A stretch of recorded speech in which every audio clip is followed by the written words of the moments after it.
Glamorgan's batting woes continued on a rain-affected opening day of their latest LV County Championship match with Hampshire in Cardiff, where yet again David Balcombe was the star with the ball.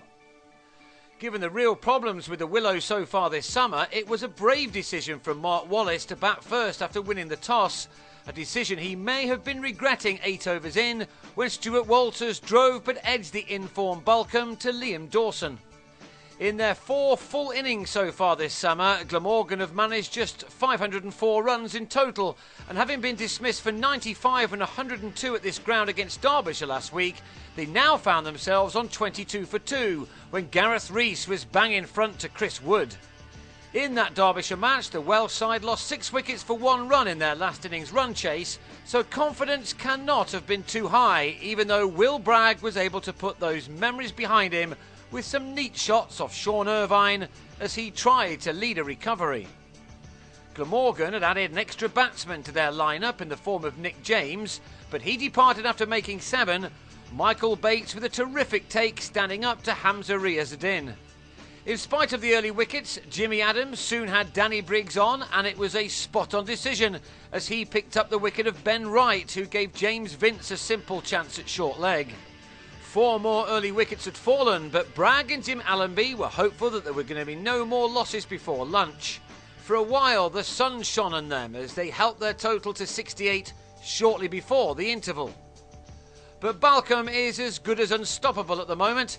He took 11 wickets, including 8 in 1 innings in the loss to Gloucestershire last week, and he added a second here as Allenby went leg before for 6.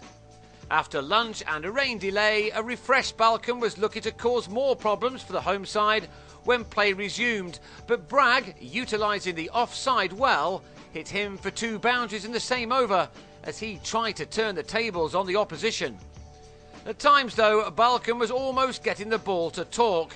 Take a look at the umpire's reaction to this unplayable delivery. But Hampshire were not going to be denied, with Balcombe again to the fore once Wood had Bragg brilliantly taken the slips by Dawson for 45. It was then a case of here we go again for Glamorgan as they lost 4 wickets for the addition of only 8 runs.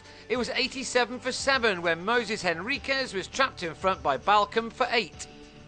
Then the mightily impressive paceman had Graham Wagg caught at mid-off as he mistimed a flick to leg.